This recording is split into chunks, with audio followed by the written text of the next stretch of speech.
जब तुम्हारा favourite action superstar green screen के आगे हवा में लटक कर 500 करोड़ की ब्लॉकबस्टर बनाता है तो तुम्हें लगता है वाओ क्या सिनेमा है, घंटा सिनेमा है।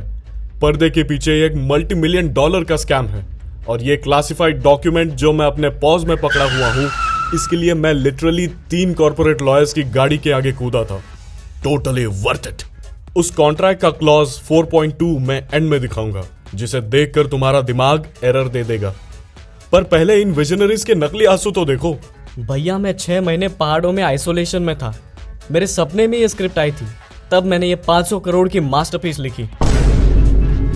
अबे ओए सस्ते क्रिस्टोफर नोलन, तेरी रिसोर्ट में 5G वाईफाई था और तुझे स्क्रिप्ट एक व्हाट्सएप PDF में आई थी साले। आज हम एक्सपोज करेंगे सिनेमा के उस फैक्ट्री को जहां आत्मा किलो के भाव खरीदी जाती है। भोले दोस्तों, इसको मेरी भाषा में समझो। मान लो तुमने एक आलीशान घर बनाया, ईंट से ईंट जोड़ी और इनॉग्रेशन के दिन तुम्हारा पड़ोसी आया और घर के बाहर अपनी नेम प्लेट लगा दी। आम जिंदगी में इसे चोरी कहते हैं, फिल्म इंडस्ट्री में इसको घोस्ट राइटर प्रोटोकॉल कहते हैं। Sound sexy right, but it's not. Bridge line ध्यान से सुनना क्योंकि हिस्ट्री क्लास शुरू होने वाली है। 1930s हॉलीवुड का गोल्डन एज। उस वक्त के माफिया डॉन इरविंग तलबर्ग ने एक रूल बनाया, Writers are just schmucks with typewriters. उस जमाने की एक फैंसी गाली थी। स्टूडियो उसकी फट गई थी कि अगर राइटर को ऑथर मान लिया तो वो कल रॉयल्टी मांगेगा। तो उन्होंने एक लॉ पास किया, the work for hire doctrine. इस बोरिंग लीगल जार्गन का मतलब क्या है? लीगली वो स्क्रिप्ट उस इंसान ने नहीं, स्टूडियो की बिल्डिंग ने लिखी है। तुम इंसान नहीं हो, तुम फ्लैश और ब्लड का एक जिंदा प्रिंटर हो।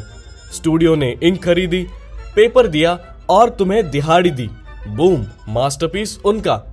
सिटीजन केन के ओरिजिनल राइटर को अपना नाम क्रेडिट में डालने के लिए आधी इंडस्ट्री से लड़ाई करनी पड़ी थी। Imagine fighting a war just to say I exist. Relatable है राइट? लेकिन वो तो ब्लैक एंड व्हाइट हिस्ट्री थी। आज क्या हो रहा है? आज शिकार होता है तुम्हारे जैसा आम स्ट्रगलिंग राइटर। सबसे पहले उसको लगता है उसने इंसेप्शन 2 लिख दी, उसके बाद रियलिटी का मुक्का पड़ता है। रहने देना है भाई, वो कॉल सेंटर ज्वाइन करता है।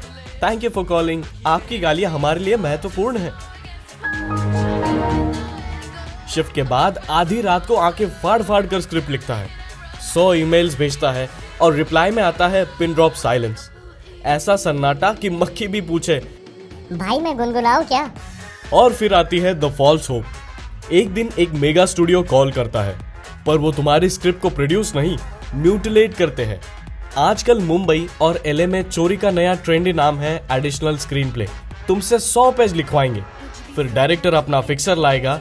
वो नल्ला आकर स्क्रिप्ट में 2 कॉमा, एक फालतू जोक और एक आइटम सॉन्ग डालेगा और टॉप क्रेडिट ले जाएगा। और तुम्हारा नाम कुत्तों के ट्रेनर और कैटरर के ठीक नीचे आएगा। So inspiring. अब आते हैं उस क्लासिफाइड क्लॉज 4.2 पर। अब तुम्हारा दिमाग चलेगा तो राइटर ट्विटर पे रो क्यों नहीं पड़ता? Welcome to the boss level, the NDA mafia.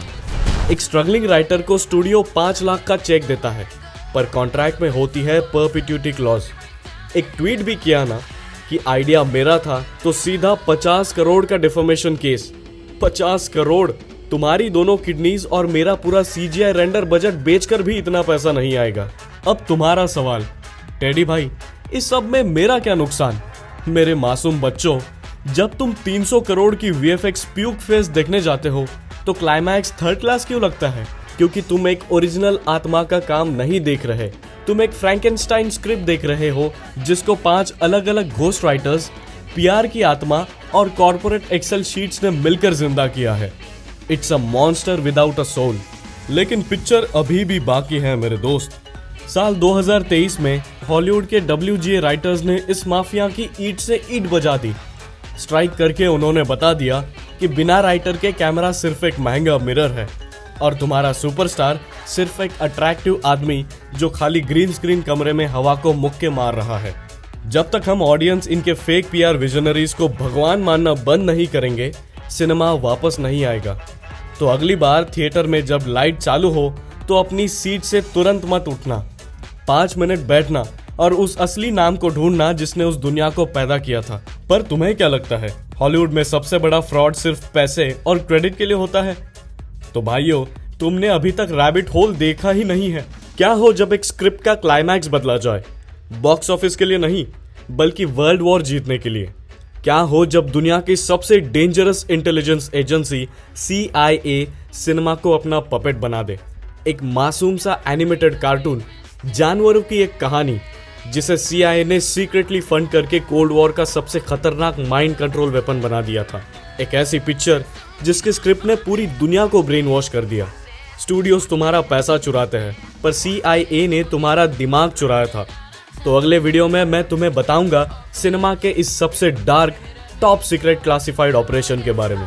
मैं चलता हूँ, ख्याल रखना अपना, बाय।